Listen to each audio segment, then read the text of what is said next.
Which one you gonna talk about? Whenever you bring it up. Whenever you bring it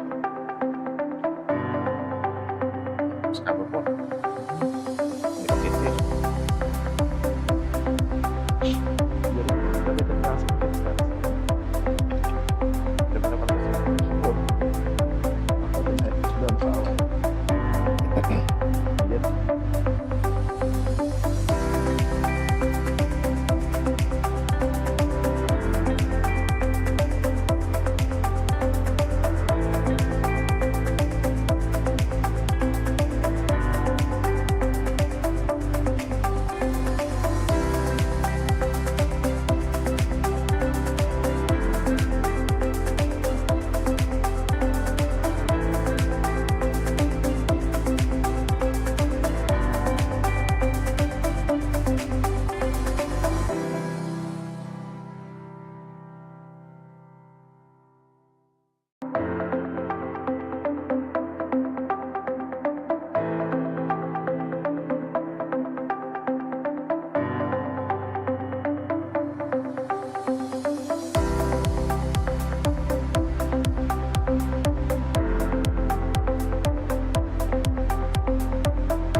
Good evening and welcome to Full Disclosure. Full Disclosure is a program where we get to look behind the scenes of the government that you elected. I would first like to thank Tobago Updates for continuing to facilitate an open political space and an open civil space in Tobago where there's an avenue to reach into the civil issues, avenue to reach into the political issues, where there can be that communication with the public, where the public can find out what is happening in their society. My name is Collis Brown, and I will be your host for tonight. Pastor Baines is unavoidably absent. This week we are returning to the topic that we started last week, war against the THA and the people of Tobago. So this is part 2. And we have our guest, as our guest tonight, returning is Assemblyman Trevor James, who is also Secretary for Infrastructure, Quarries, and Urban Development. Welcome, Mr. James. good evening, Mr. Brown. Happy to be here, Tobago. Good evening, Tobago, Trinidad, Tobago Diaspora, wherever you are listening. Welcome to Tobago Updates. Mr. James, I would like to begin by talking about a few things that recently happened in the national space and in the Tobago space. Firstly, we just completed a CARICOM summit. We are seeing that we had delegations from Africa, delegations from the United States, and so on. A lot of things were said about strengthening the union, about moving forward. And I understand that the Chief Secretary of Tobago, Mr. Farley Augustine, had a closed-door meeting with some of the key players in the CARICOM Secretariat, yes? Indeed, but Mr. Brown, you know, this one of the issues that highlights where Tobago's position is in the world. Across the region, there are islands that are smaller in size than Tobago, who are at the table as independent nations, who are charting their own course, the islands of similar size and maybe just a little bigger than us, who, because of their ability to represent themselves, are at the table as full-fledged members of CARICOM, and Tobago is left as a second-class citizen. We have Dominica and St. Vincent and Grenada, who those people are able to chart their course and represent themselves in the regional bodies and at international bodies. And Tobago is left not even represented as part of the governance infrastructure and having to resort to a leader in Tobago having closed door sessions and not being able to participate in identifying and discussing issues that are pertinent to Tobago. We have the government of Trinidad and Tobago over the years negotiating fishing agreements with Barbados, for example, where Tobago is not at the table. And this speaks to, to an arrangement with Trinidad that allows the parliament and the cabinet and the people of Trinidad to dictate where Tobago goes, how Tobago goes. And this CARICOM meeting is but an example. Okay, well, I'm happy that you brought that up and that you put it across in that way, because I've worked in several of the Caribbean islands, and if you identify yourself as being from Trinidad and Tobago, they presume that you're from Trinidad. And when they presume that you're from Trinidad, they literally call you either Trini or sometimes Southie. And it is not an endearment when they call you Southie. Yes. But if you say that you are specifically from Tobago, then the attitude, Changes. how they treat you, changes. As a matter of fact, in one of the islands that I worked, a guy asked me, so where are you from? I said, I'm from Tobago. He said, Tobago? Yes, not Trinidad. I said, Tobago. So he looked at me, I wouldn't say what he looked at me and said, you sure you're from Tobago? I said, where you mean that Tobago me from, man? And as I spoke to him, indigenous Tobago language, he invited to be my tour guide and took me to different parts of the island and so on, especially the northern areas that speak something closer to what we speak in Charlottesville. So they're generally of the opinion that the larger islands in the Caribbean tend to see themselves as superior to the small islands. They tend to treat us as less. They tend to make decisions that are not always redounding to the benefit of the Caribbean as a whole, especially the small islands. And Trinidad is looked at as one of those islands. Yeah, and for us in Tobago, Collis, we have struggled for years, since APT, James Bigat and those guys back in the early 30s. We have been struggling in this union that was forced upon us.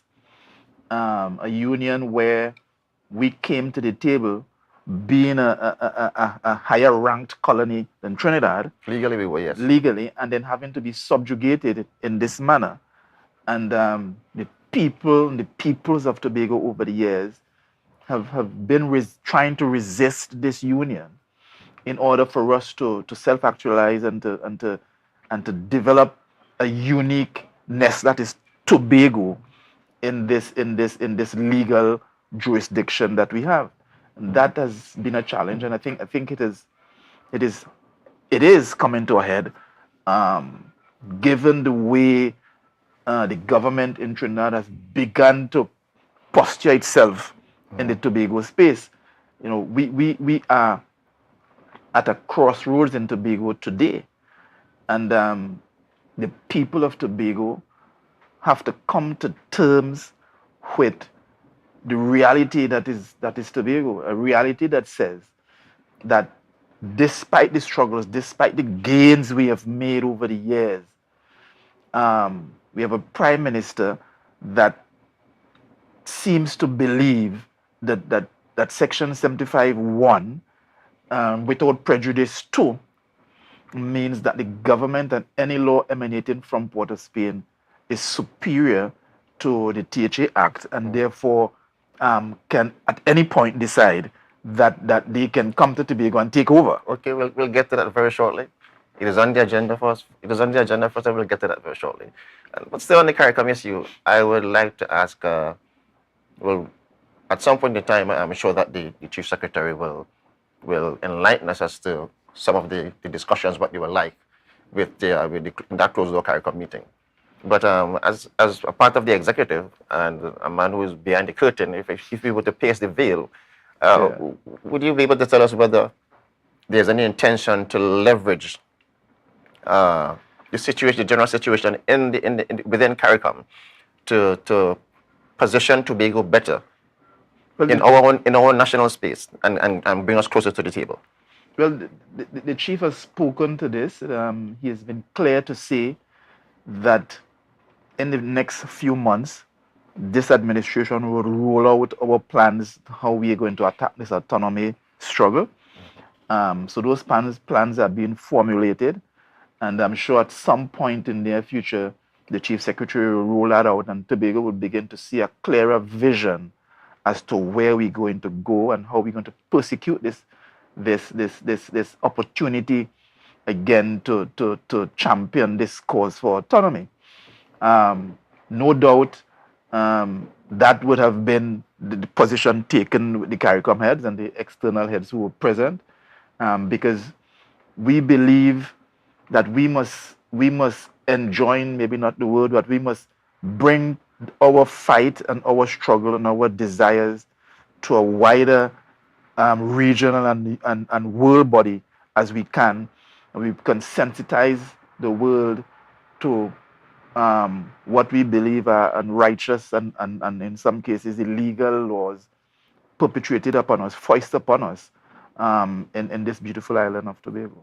Okay, thank you very much. So, moving along a little bit, another issue,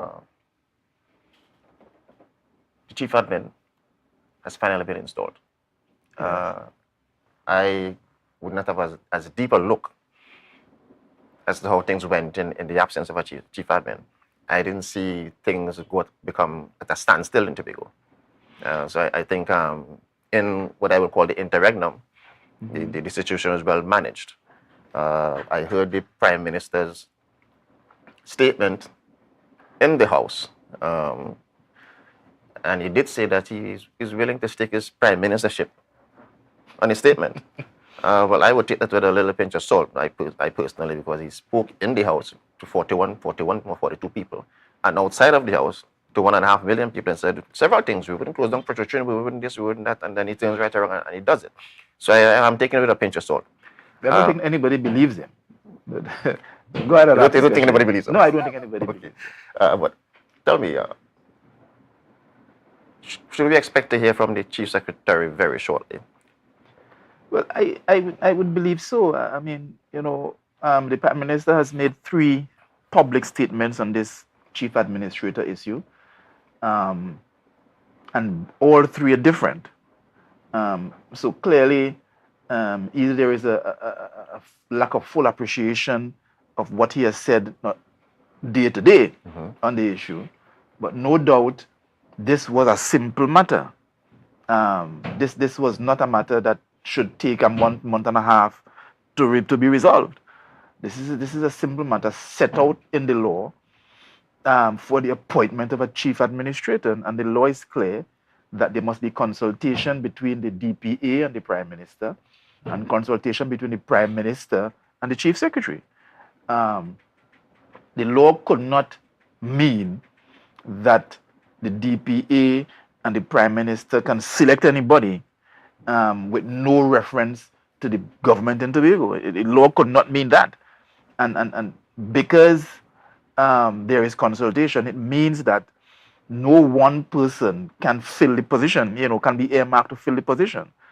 In my mind, if it was based on seniority, then there'll be no need for consultation. But because there is a possibility that from a group of senior officials, a chief administrator could be chosen, then the law is written in that way. The law is also written in that way, Collis, because the law and those who frame the law is trying to guard against someone in Port of Spain putting somebody in Tobago with whom the leader in Tobago could not work. And I think that is what the law was written to try to do, to ensure that the consultation takes place, to allow a choice that is palatable to the person who is leading the government in Tobago. And the Prime Minister understood that. And again, it was an attempt maybe to tell the people of Tobago, here what's going on. Well, they didn't vote for PNM, so they'll take some punishment. And it could only be that. I'm going to give you a choice. And if you don't like it, then we'll have problems. Okay, well, we do look forward to hearing from the Chief Secretary on the matter, because it is clear to me from one of the things that the Prime Minister said, not anything that the Chief Secretary said so far.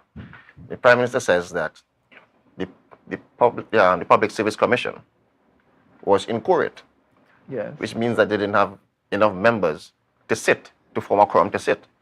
So even if everything had gone according to plan, then there would still be a gap in being able to select. There still be a gap in the process. But that couldn't be, and that because couldn't the Prime Minister. That couldn't be that couldn't be the Chief Secretary's fault, because he's responsible for the Public Service Commission. But that couldn't be.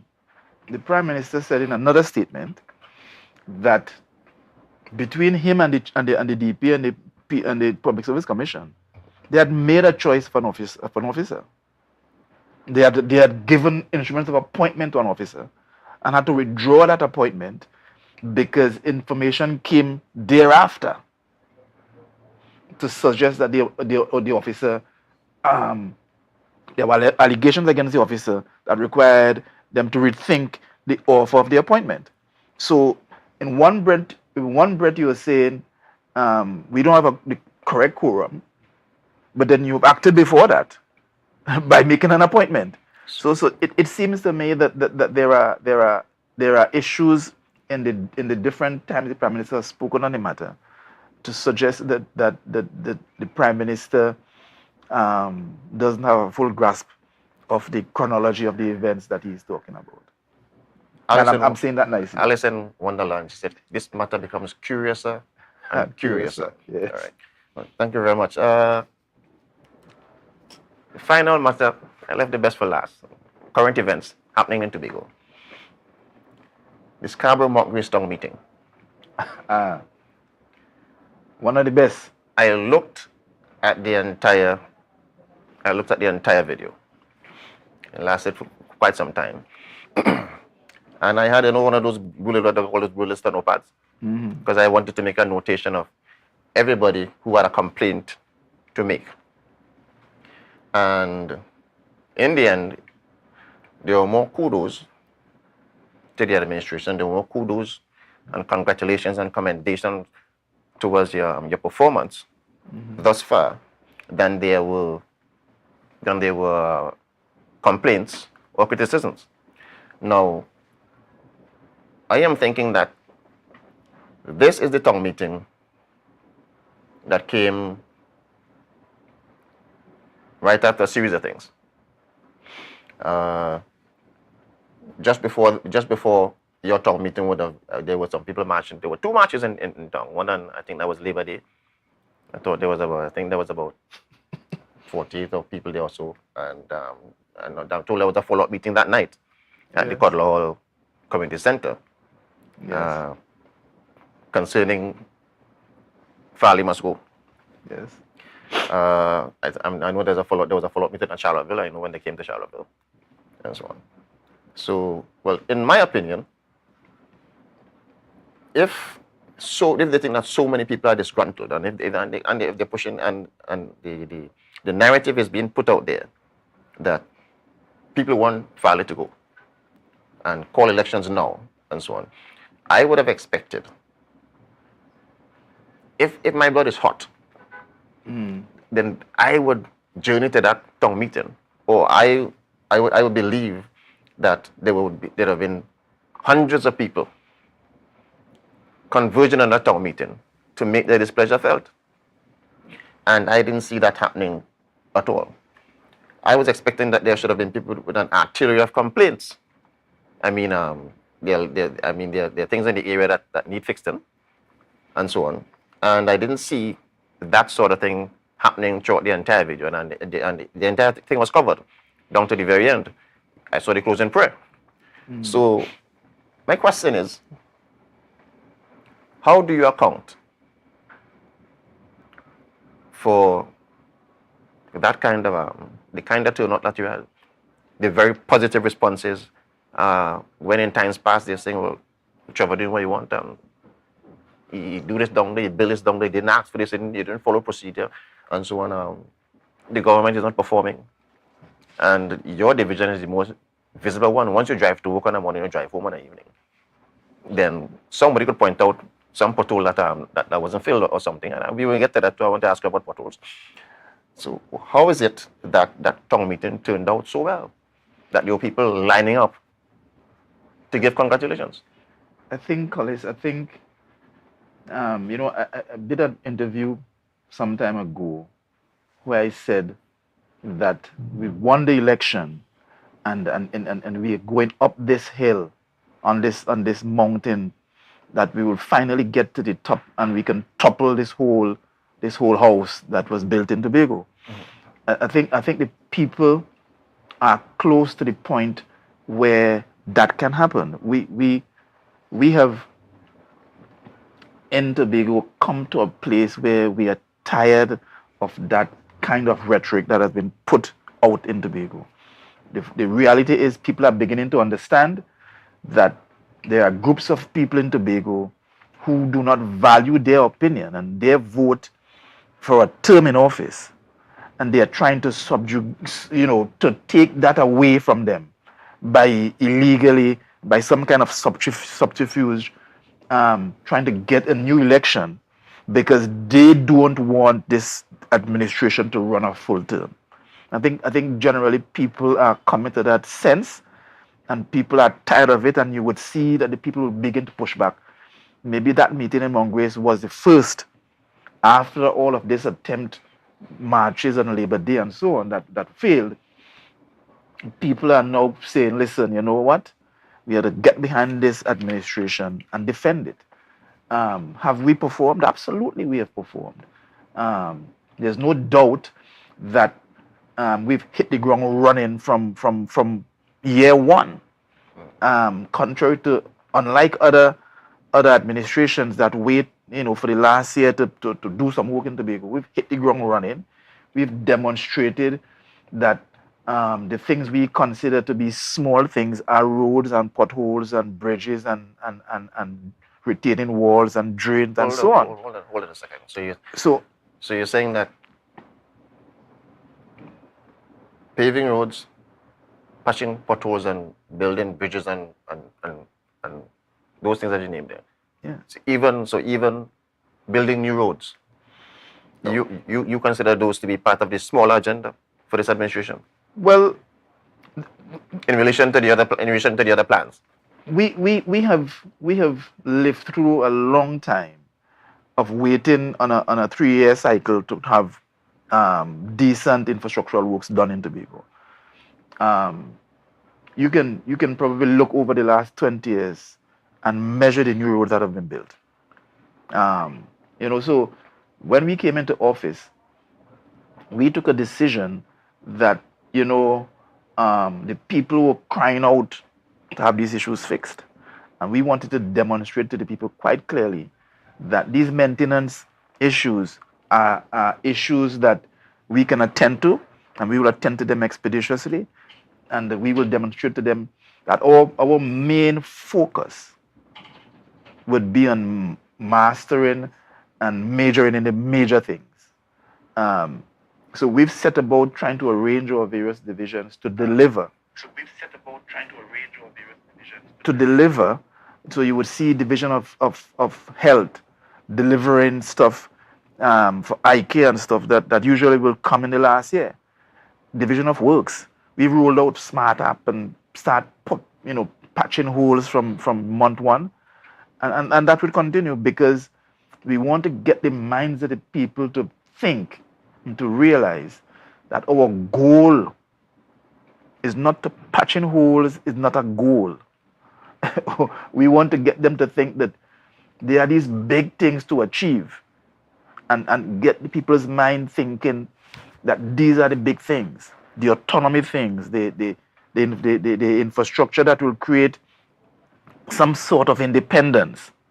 Those are the things that we are preparing to pursue, and we wanted to demonstrate that the roads that we have attempted, this one in Scarborough here, we wanted to demonstrate to the people that we can do that quickly, because we don't want a population that's sitting back hoping and waiting for something like that to be done. It is there to be done. We're going to go and we're going to do it quickly, because we want the people to demand the big thing, the things that change the economy, that builds a new environment in Tobago.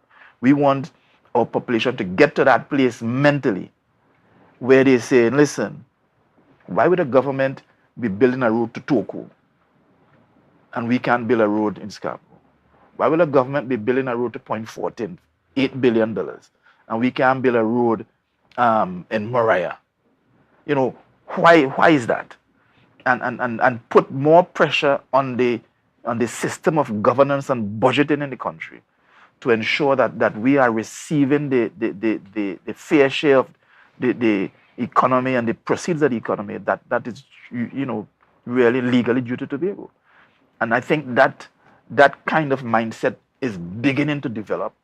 You see at the meeting, there's all this talk of autonomy, because people are beginning to realize that everything we do in Tobago is impacted by our lack of independence.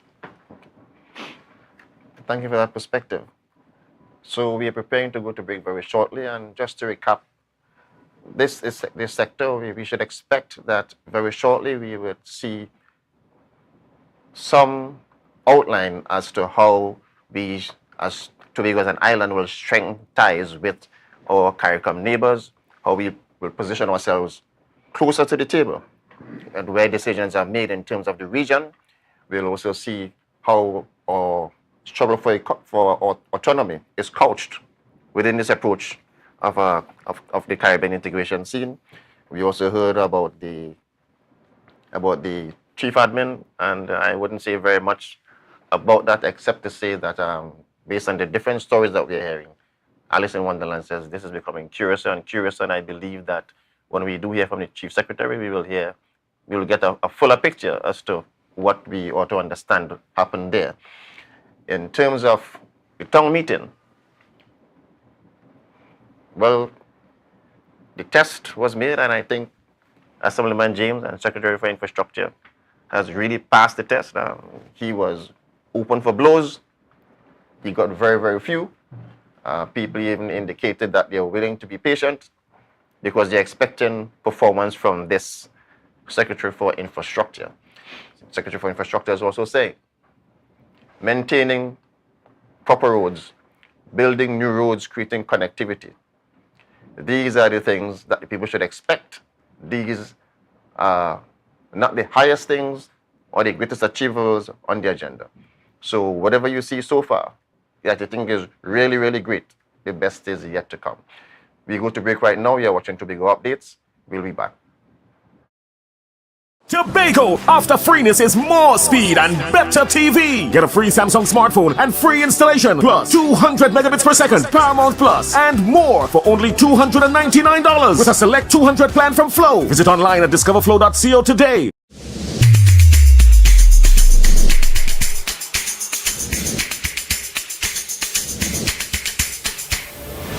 Good morning,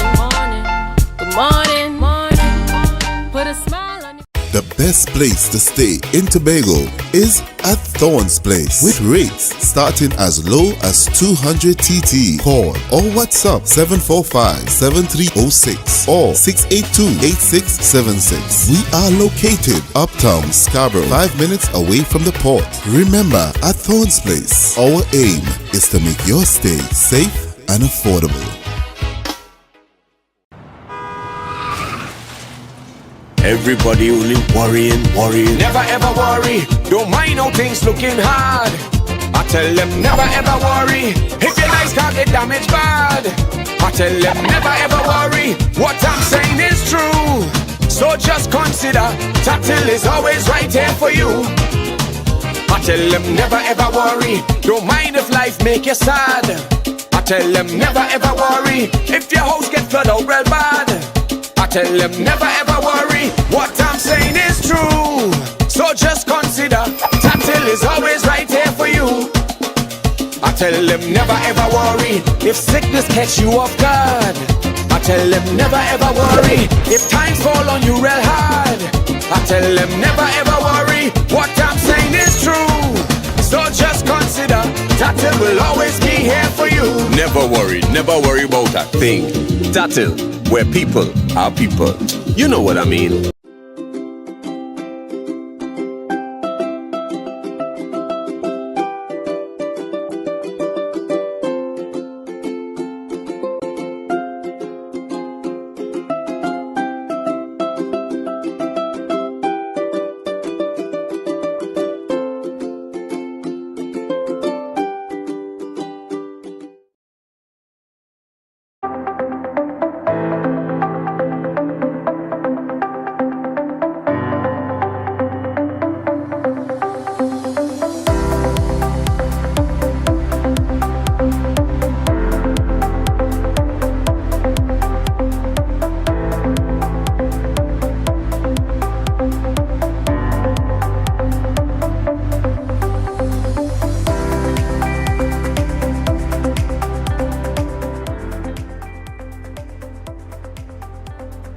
Full disclosure, we're discussing the war against the THA and the people of Tobago. And this segment, we're going to be going right into the meat of the matter, Assemblyman James. The war against the people of Tobago. Give me a 1-minute premise on this war. Now, I'm one of those people who believe, Collis, that the pattern of the PNM has been set, and they use that playbook whenever they're in their treatment towards Tobago. If you vote against the PNM, they attack you from Trinidad. Every opportunity that the PNM has to support something that is genuinely Tobago, they don't. And so what we have now is that the PNM is looking to 2025 in order to ensure that the two seats can contribute again to their forming government. Since 1995, the two Tobago seats have been critical to those who form government in Trinidad. And so a performing Tobago House of Assembly that is not run by the PNM is a major problem. And so what we are seeing is a PNM strategy that says we must prevent this group, this administration from performing, because if they do, they hamper our chances at regaining these two seats. Okay, let's hold it there for a bit. You're talking about preventing this administration from performing. All right. You want to go into a little bit of how this prevention, how this obstruction is taking place. We're gonna bring up.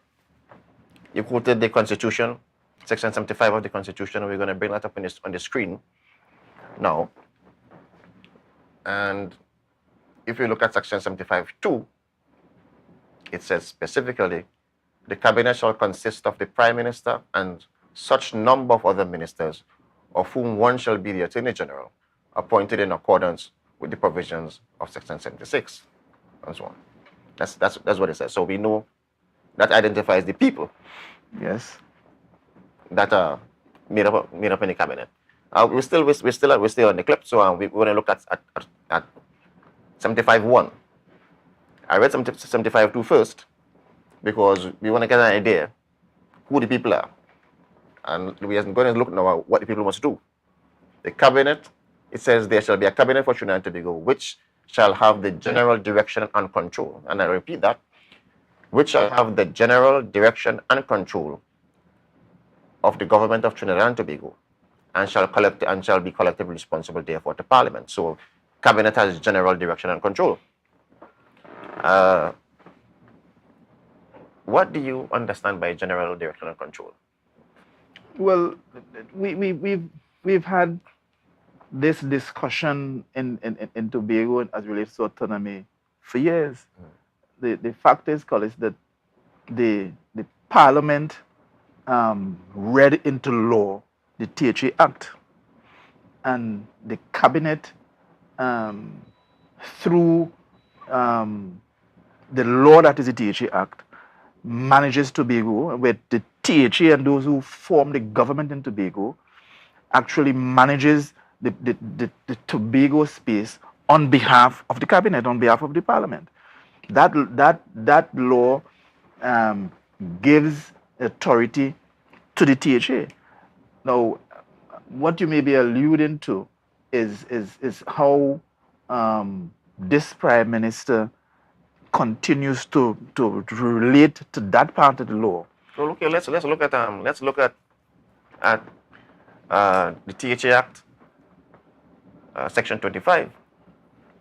Section 25, 1 and 2 should be instructive in this regard, right? Section 25, 1 says, without prejudice.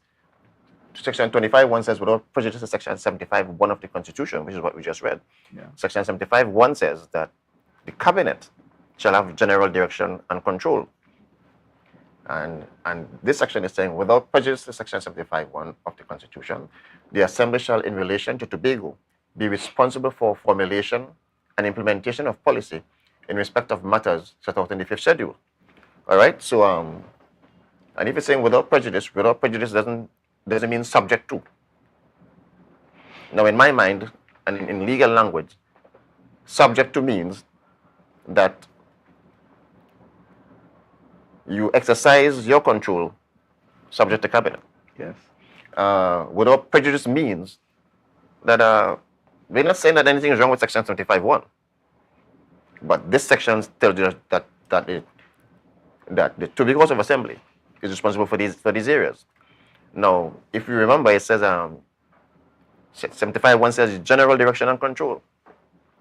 Are you saying that that Cabinet has general direction and control over Trinidad and Tobago, but the THA, subject to 25.1 of the THA Act, has specific control to Tobago? Absolutely, absolutely. The policies that are read into law in the Parliament are implemented by the THA. All right, and we'll get to that shortly. And so, you're right in how you assess without prejudice too. In other legal terms, without prejudice too simply means that you have the right to recourse to the court if you feel whatever you have done or said doesn't prevent and take away your right of redress in the court. That's what without prejudice too also means. And it is not here to mean that we must work on instruction of the Cabinet. It is not subject to whatever the Cabinet is doing or whatever the Parliament is doing. This is without prejudice, so that we have the opportunity through this same law to take action on the 5th schedule items. Once we are taking action in alignment with the policy as set out in the Parliament. Okay. So if I were to sum up what you just said, and let me be careful, and if I were to sum up what you just said, you're saying that yes, you agree that the Cabinet is responsible for policy in Trinidad and Tobago, general direction and control. That's correct. That's what Cabinet has, general direction and control. And you're saying that entrenched in the Constitution, because the THA is entrenched in the Constitution, you are saying now that according to the 5th schedule items, the THA has specific responsibility for those. That's what you're saying? That's correct. Specific? That's correct. Yes, that's correct. Okay. I want to bring up a clip, because I want to bring up a clip now of the Prime Minister making a statement that sounds similar to what you're saying. So I'm gonna bring the clip up now. I want you to listen to this clip, and I want you to tell me if what you're saying is exactly what the Prime Minister is saying, if you agree with him. I am not involved in your business. As Prime Minister, I stay out of Tobago's business. The law keeps me out. I have a responsibility as head of the cabinet, and then I am out of your business. Tobago's business is run at the administrative level by the Tobago House of Assembly. It is the only place in this country where I am Prime Minister where there is an executive body running the affairs of that part of the country. And you all better understand that. Is that what you're saying? Absolutely. At least here, we are saying the same thing. Because it seems to me that the Prime Minister agrees with you. Yes, he understands this. All right. If we are to roll back a bit, the Prime Minister says that he is precluded by law from meddling in Tobago's business. Absolutely, and he's correct. So the Prime Minister is correct, and his Prime Minister is correct, and you're also correct. He agrees with you when he said that generally the cabinet is responsible, and the Prime Minister is head of cabinet, but specifically for matters in the fifth schedule in Tobago, that is the THA's domain. Absolutely. Good. And there ought to be no overreach. There ought to be no overreach from the cabinet on fifth schedule items.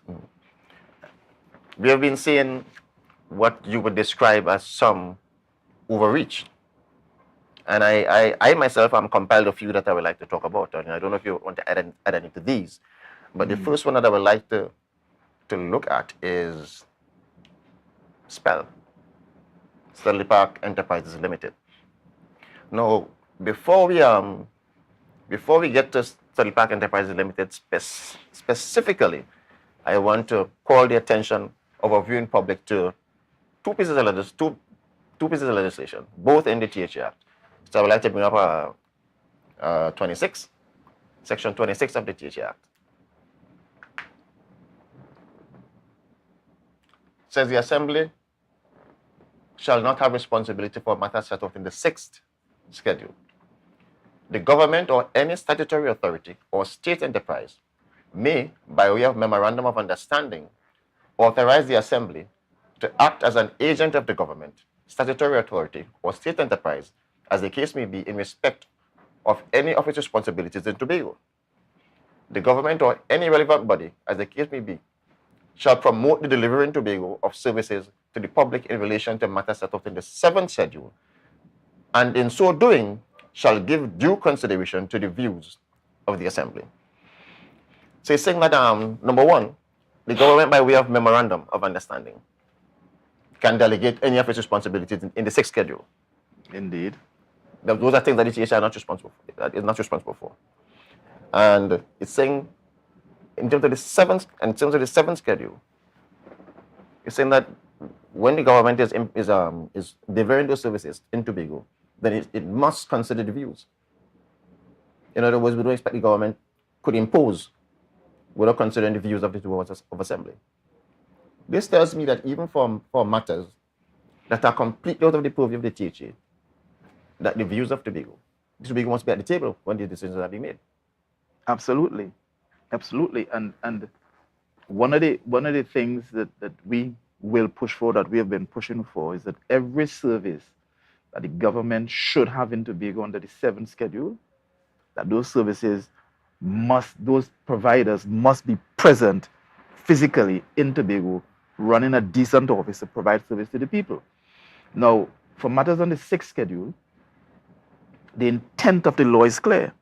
The intent of the law is that the government takes the views of the THA into consideration, that the government considers coming into our MOU to allow the THA, who is delivering services on behalf of the people on the ground in Tobago, to be part of this governance structure, to allow for this thing to be executed. The law isn't suggesting that the government do all in its power to retain the power in the control of this provision of these services in Trinidad. The law is going the opposite direction. But it seems to me that the actions of the government over the years is moving further away from the intent of the law, which is to say, let us retain control of these areas instead of even discussing with Tobago how do you want this thing to be implemented in Tobago, and coming to an understanding, as it were, of how this thing should be done.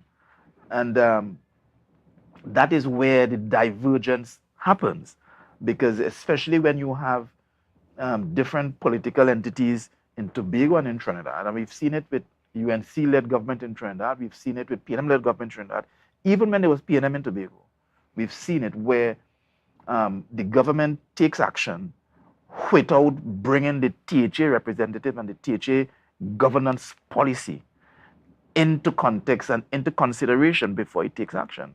I mean, the EMA today and WASA today are prime examples of that. Okay, well, let's go specifically to Spell. Spell was at a standstill for some time. They were unable to obtain mining and processing license, and they were unable to obtain blasting permits. And this was because to get a blasting permit, you must have a mining and processing license. Yes. And to have the mining and processing license, then you must be audited for royalties. Now, I don't want us to stay too long on the issue of royalties, except to say that the collection of revenues in Tobago is the province of the THA. That is in the law. Yeah. And I don't want to argue too much with that. But this is a matter that operates under the Minerals Act. Yes. So I want to bring up the Minerals Act. All right, we have two clips there. Give us the other one first.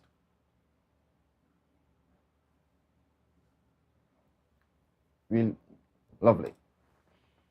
Now, this is the Minerals Act, and it's saying that the minister shall be responsible for the general administration of this act. This is the Minerals Act that you do mining, quarrying, yes. trade, and so on. Section 2 says the minister may, in relation to any particular matter or class of matters, by writing, delegate to the director or any public officer, agency of the government, or the Tobago House of Assembly, any of its powers and functions under this act. Absolutely. So the Minerals Act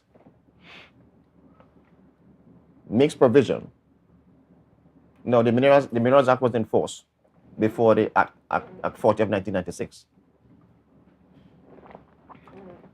It was amended here, yes. So it was amended here when the THA Act came into being. It means, therefore, that the intention of the law and the intention of Parliament would have been for the THA to administer the powers of the Minerals Act. It is right there. Absolutely. So my understanding, they came to conduct an audit at the THA at Spell to see how much mining that was done, how much rocks were, the volume of rocks that was taken out, and so on. And it was a very long process. I guess they were not adequately staffed and so on. At the ministry, there were like scores, 40-something quarries in Trinidad that they hadn't done yet, but they decided to come to Tobago. And it took very long. It was a willful attempt, Collins.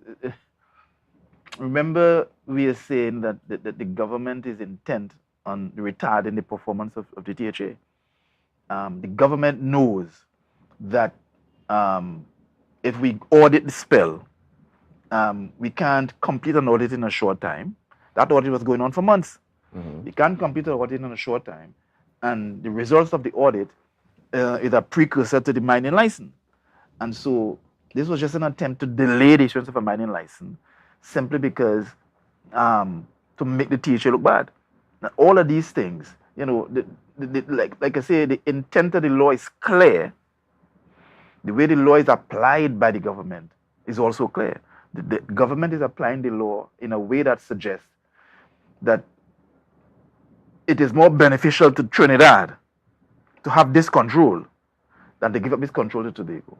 That's essentially it. That So the intent is to retain this control in Trinidad as long as we can, because to give this up, we'll see a more independently functioning THA, and that reliance for license, and whether it be fishing permits and so on, all of that, the law allows for the minister to cede that administrative authority to the THA, which will make the delivery of the service faster and more efficient to the citizens in Tobago.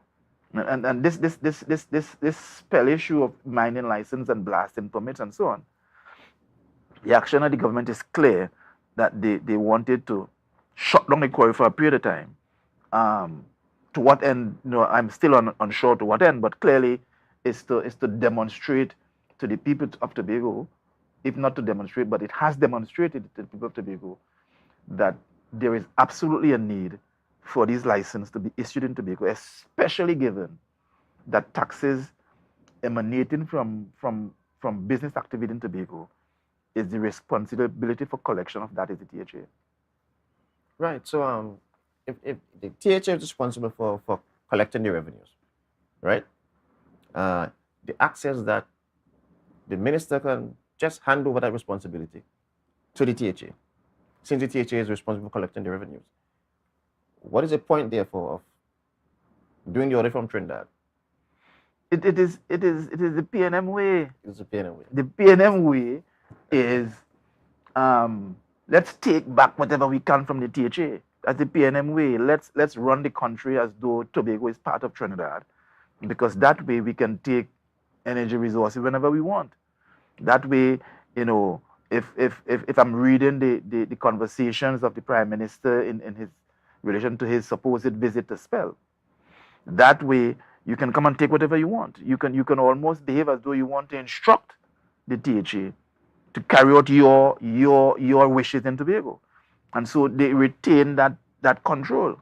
But in the governance of a country, it does not benefit the people of Tobago to have a situation where these license and stuff are done in another jurisdiction, and I say that willfully, because it just makes it too inefficient. Well, it's done in another jurisdiction because based on what we're seeing in the law, we'll have to call it another legal jurisdiction.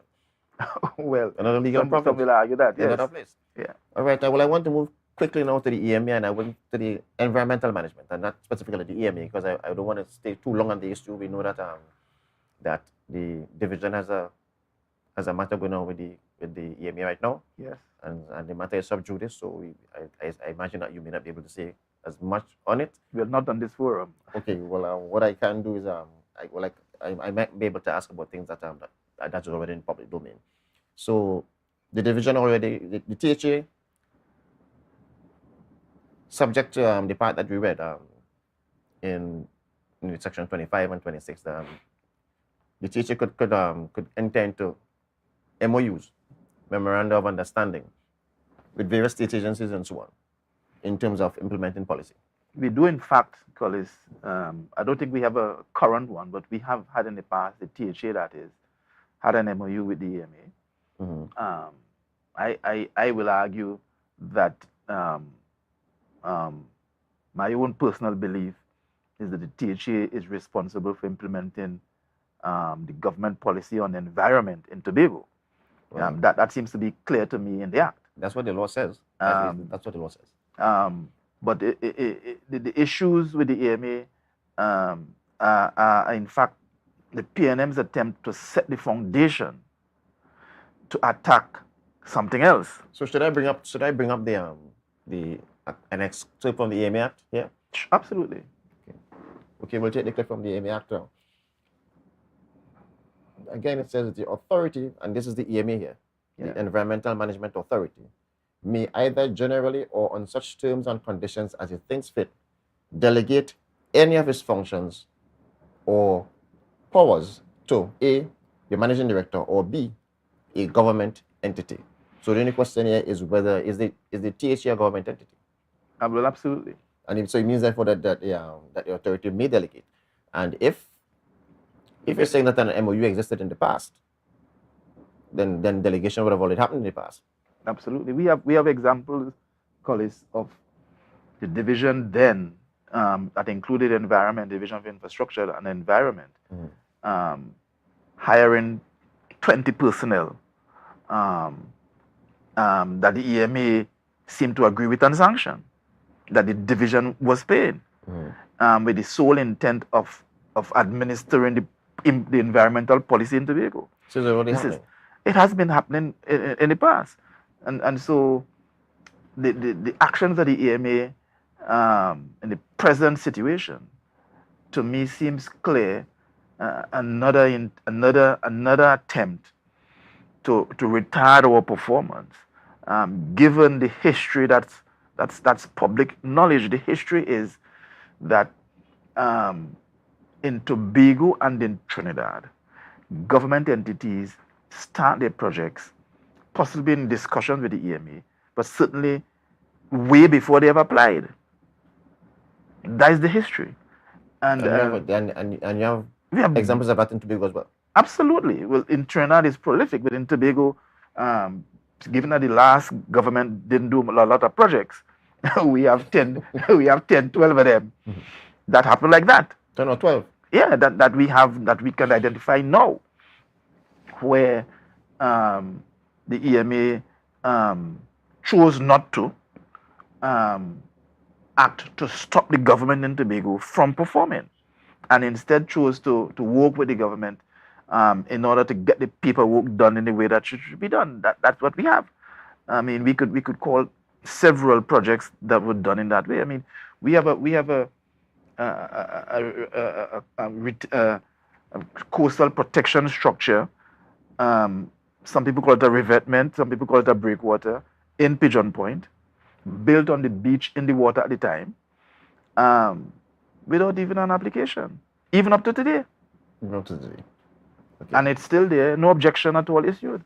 And so, what I want to impress upon the minds of the Tobagonians, that this whole struggle that we are in, it is a struggle that is being escalated by the PNM in Trinidad in order to continue to get us to focus on these smaller things, so that we don't have an opportunity to build out the big things.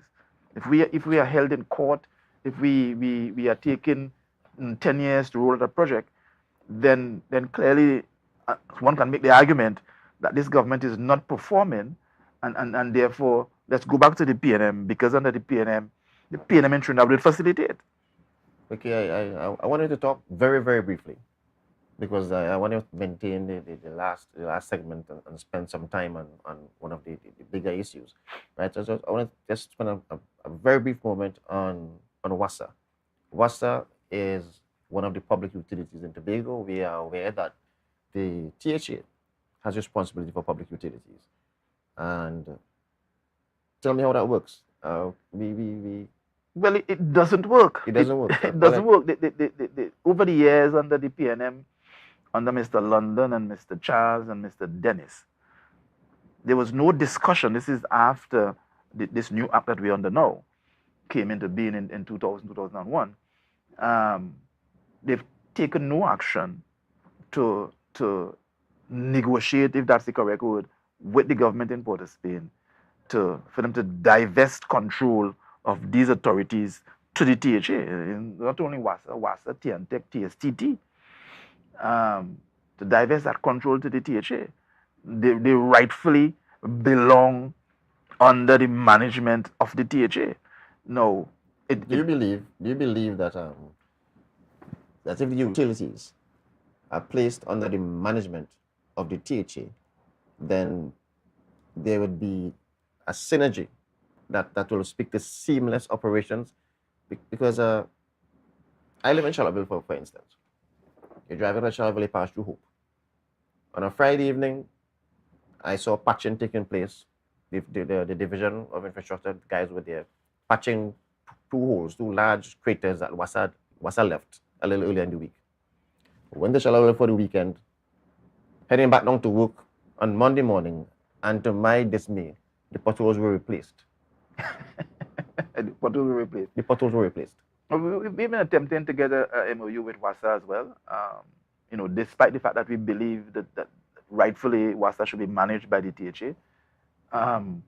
We've been attempting to get a MOU with WASA because that's what we met, WASA being managed from Trinidad and so on. And I've made this point in the house. WASA single-handedly is responsible for the majority of potholes on the island. WASA in Trinidad has gone about on a line changing exercise for years.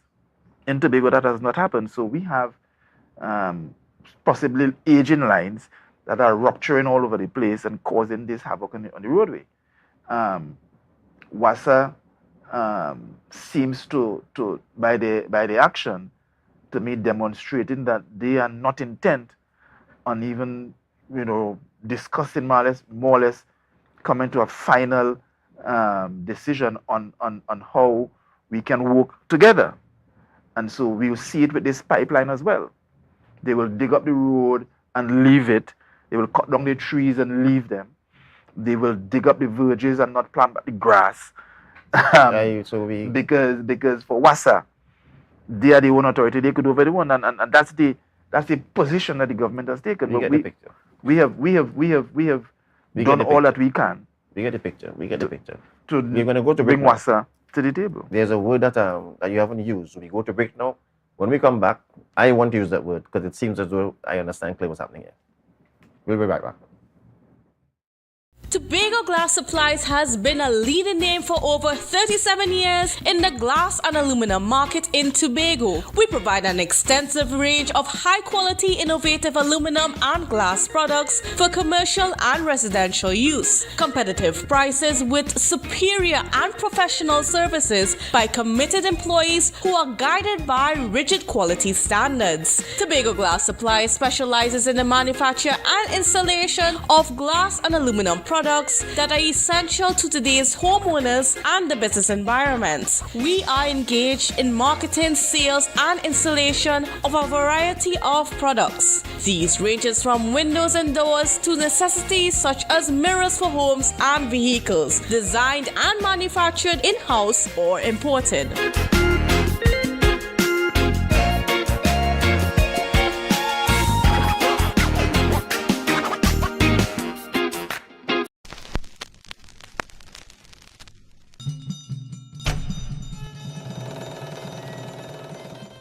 Come one, come all.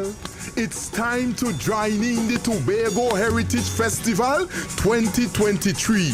Homage. All are we, and all are who we be. To Tobago.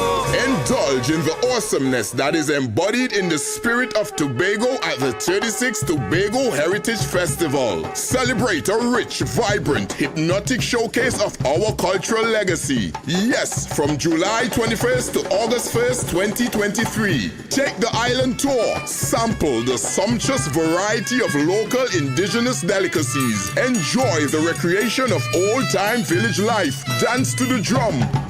Feel the rhythm of steel pan. Experience the way of life, languages, and oral traditions. Be part of the journey to our we heritage, honoring our past, celebrating our present, and inspiring our future.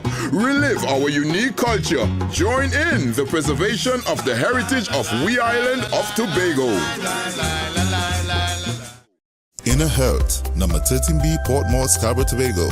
With over 25 years experience offering services in and not limited to microscopic blood analysis, reflexology, and the sale of a wide range of organic herbal products used to supplement thyroid, lymphatic, heart, kidney, and brain health, and the male and female reproductive systems. Come and chat with us. Remember, your health is your wealth.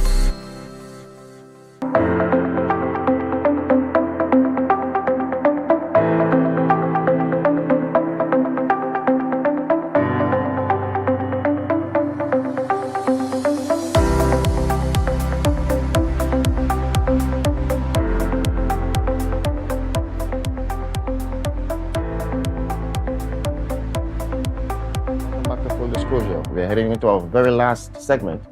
And in recapping what you said before, it seems as though the government is very obstructionist in its approach, even where the law is clear, where the intent of the law is clear, and where they have other options than to obstruct or to impede or to overreach. All right. So I get the impression that in the war against Tobago, all of these things are weapons. Absolutely. The whole governance infrastructure is in fact being weaponized. One of the examples that we had earlier in the year, it is the licensing authority. As you know, the Commissioner of Transport, I think that's the title,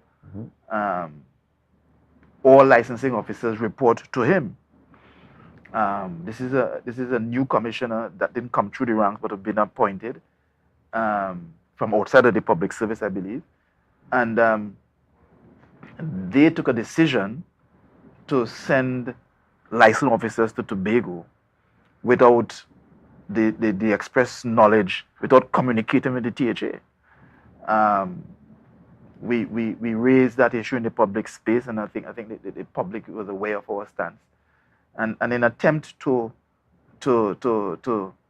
discuss the matter and to decide on a way forward, given especially that the establishment under the THA has 3 or 4 licensed officers that the THA, as part of the THA cadre of employees, that the THA and the chief administrator can appoint, that they have not appointed for years. And we felt strongly at the time that certainly they need to have been a discussion, especially given that there are only two entities in Tobago carrying out inspections. So we met with the minister along with his PS and the transport commissioner, and I haven't spoken about this in the public before really. And one of the things that the minister said and that the transport commissioner said is that they do not have to inform the THA, because in their opinion, licensed officers are in fact security officers, enforcement officers, that protect the law, and therefore to alert the government of their intended action will somehow reduce the impact that they want to have. So I want to remind you of a bit of legislation that we spoke about earlier. Section 26 of the THA Act, right? The second part of the section says, if I remember it clearly, right, we're seeing it here. Right, section 26.3. The government or any relevant body, as the case may be, shall promote the delivery in Tobago of services to the public in relation to matters set out in Schedule 7. Now, Schedule 7, and we're going to read the rest of it just now. Schedule 7 covers national security, law enforcement. Yes. So that is a matter that the THA shall not be responsible for. Yes. So the transport commissioner is saying that he doesn't have to. It is his position that he doesn't have to consult on that. But the rest of the sentence says, and in so doing, shall give due consideration to the views of the assembly. Absolutely.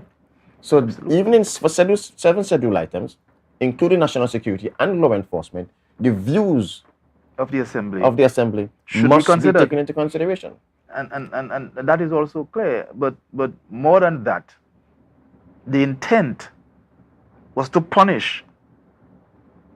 There is no way that 2 inspection agencies can cover all of Tobago properly. Just no way to do it. A lot of vehicles can't go by Sylvester's. Some of them can't go by Vemcott. And so even in that meeting, the commissioner was saying that they know that they need more inspection agents in Tobago. They know that. And they still came to Tobago, in my mind, willfully attempting to take money out of the Tobago economy and to demonstrate again that we in Trinidad have the power. That's what this is about, you know. The psychology of taking these actions is to impress upon the mind of the Tobagonian that we have the power, and you must subjugate yourself to that power and that authority if you want things to go smoothly. And so that means don't vote, or vote only for the PNM. Well, that's what I want to use to couch the statement to the next sector, which is very, very important, and not just me, but to most Tobagonians. If we are having all of these weaponizations against the THA in all these areas, what are we supposed to look at? You're saying that in spell, we're reviewing. In spell, the minister could have delegated all of his authority. Absolutely. The minister could have delegated, the all the licensing regime could be delegated to the THA.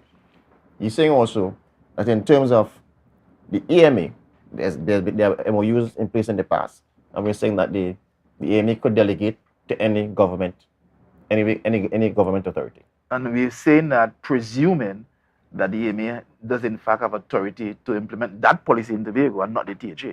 That is still a question that must be re-answered, because the law seems clear that the environment is a fifth schedule item, and that policy shall be implemented by the THA. That's in section 27. That's correct. Right. Now, we're saying in Wasan, other public utilities areas, there is a clear dichotomy between their operations and the operations of THA. Yeah. And the roads are a prime example. As soon as you pave, they dig. Yeah. And we're saying that the attitude, the general default position of the government in Trinidad, if I should put it that way, the default position, does it seem as they are anyway open to follow what the law is directing? No, I've made that point before. It seems to me that the intent of the law is going in one direction, and the government is going in another direction. So the government is going in another direction. Okay. But that is clear, Collis, in that this autonomy has never been what the government has wanted. This government under the PNM has never been what they've wanted.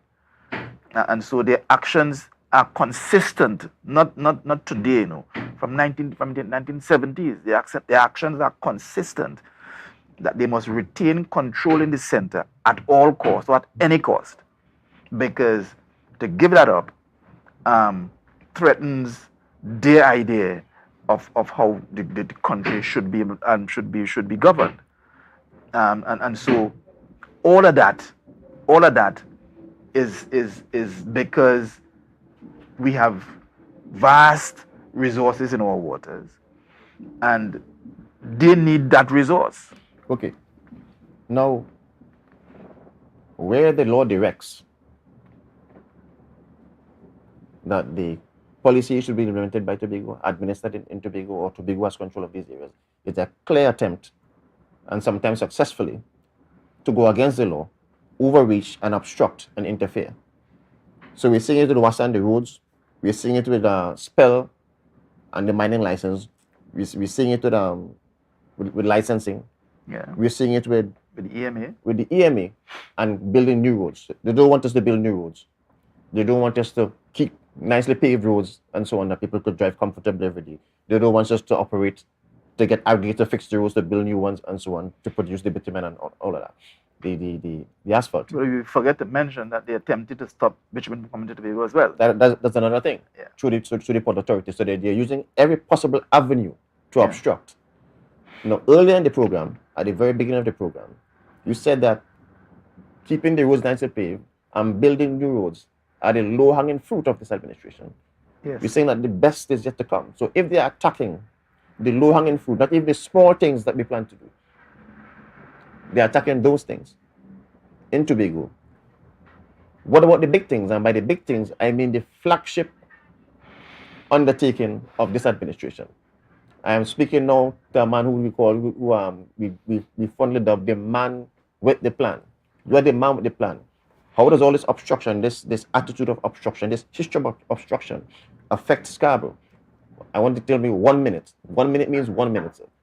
Take 1 minute to tell me where the Scarborough, the new city of Scarborough is at in terms of its progress, and then we want to move straight to possibly how we may be obstructed from building the new city of Scarborough. Well, I kind of answered that question at the town meeting. Currently, to give the process, we presented the original concept design that we've had. We went out to consultation, biggest consultation on any project, maybe even in the country. Then we went to a full feasibility study. Out of the feasibility study, we've had variations to the concept, changes to the concept, given the water, the current flows in the bay, and some of the on-land issues that were identified, some of the commercial and economic issues that were identified. And the consultants came up with a new with a new design, and we now have the full feasibility in hand. We will present it in full, the feasibility that is, to the people of Tobago and make it available online soon. We're working on that in the division. We have gone out to tender under the capital infrastructure investment portfolio number 1 that closed last week, where we were essentially inviting proposals from PPP proponents who wanted to invest in infrastructural development in Tobago and could find a way to finance projects through a PPP arrangement. So you have, hold on. So you have the way forward clear. Absolutely. The way forward is clear. Absolutely. Okay. So my question to you, or questions to you, the way forward is clear. The last thing you spoke about was the procurement modality, as in how you're going to procure the services, how you're going to pay for it and so on, finance it and so on. We have new procurement legislation. Would I be a conspiracy theorist if I were to question whether the early proclamation of this new procurement legislation, long before anybody in the country was ready, even people in Trinidad, would I be a conspiracy theorist if I were to wonder whether that was aimed at us? Well, I have wondered the same myself, but being a project planning person, you identify possible risk, and you take mitigation steps to ensure that they don't happen. Now, we understood, and I've said this in the house before, for example, that the entity that controls your approval process controls your economy. We have an entity called the town country planning. We have an entity called the EMA, sir. That is one of the first approvals. Well, I'm coming to that. That we may need. I'm coming to that. We've seen a certain behavior of the EMA. I'm coming to that. The entity, and I just want to be honest about that. There's a reason why the administration has been pushing to take control of these of the rightfully take control of the full gamut of the fifth schedule, because we understand that at any point, as the EMA has begun to demonstrate, that they can change course and decide to take action that they have taken, and they are now testing that authority in the court, because that is what this road injunction is about. It's not about the road, and they don't want us to build a road. The road for them is insignificant, but they are setting the legal foundation to attempt to stop what we want to do in Scarborough, and they're not only doing it legally, they're doing it physically as well. They went, the Ministry of Works and Transportation, even while we launched the City of Scarborough plan in 2020. December 2020, I remember. We launched that in 2020. So they had no intent. We went to 6-6. We went to 6-6 in government. We got into government in December 2021. And they have gone ahead and submitted to the EMA through NIDCO and CEP an application to extend the one jetty that they criticized in the dock pond for years in Scarborough, willfully attempting to block the people of Tobago from finally realizing the dream of direct importation of improved cruise ships arrival, simply by using this EMA that they have to their advantage, and so that's what they did. They have. It is clear that the law says that the THA is responsible for wharves and ports and so on, and that we are responsible for 6 nautical miles, and therefore everything on the seabed within 6 nautical miles now legally is the responsibility of the THA, and the EMA ought not to even be considering an application for a project within the 6 nautical miles unless it's coming through the THA. That is like you having your piece of land wherever you have in Tobago, and your neighbor submitting a plan to Town Country Planning to build a house, and Town Country Planning going through the process to give them approval to build a house on your land. That's kind of what it is. Let's call that bubble and rascalness. Are you accusing the EMA of being rascal? The government and government agencies are working hand in hand in order to prevent us from executing the projects that we want to execute. And the risk, obviously, here is that the EMA, if they are successful in this court matter, will now have the legal precedence to stop any project anywhere in Tobago until a full CEC or EIA is granted. And as you know, and other people in Tobago know, these things can take forever, and that is why several of the projects, the road to Grandi to Toko is a prime example. Started years before the EMA approved it. Besides Grandi to Toko, they are also trying to build a port. Yes. In Toko. Is it what do you make of that? You have a minute to answer. Well, I went public with that, and this is a project that the Tobago people and the Tobago Assembly should be completely against. We had to understand the strategy in Tobago. The government is attempting to build a port in Toko so that ships don't have to go around all of Trinidad to get to Port of Spain. And also that energy companies kind of a jumping off point to platforms in Tobago. That's what that port is about. and so they can do that, and they can sell to Tobagonians, unsuspecting Tobagonians, that listen, you don't need a port in Tobago. It's no closer to you. We can come to Toko, and we can transship to you. So what about what about industrial that originates in Tobago that we want to transship to other places? No, we must go to Toko. We put it on a small ferry and carry to Toko and then go from there. That's what they're trying to do. And this project, I think, the City of Scarborough Master Plan project threatens that kind of strategy. And therefore, in my opinion, the EMA now is being used to attempt to put a stop to it. And I want to ask the people of Tobago, what will it take for you to stand up manfully and defend your rights as owners of Tobago? If we do not have infrastructural independence, that is, infrastructural independence is critical to economic independence. Absolutely. So what you seem to be describing is a ploy. This war is about keeping Tobago completely dependent on Trinidad. Yeah. I have one final question then before we wrap. If we succeed in building this port, not if, my brother. Okay. When we succeed.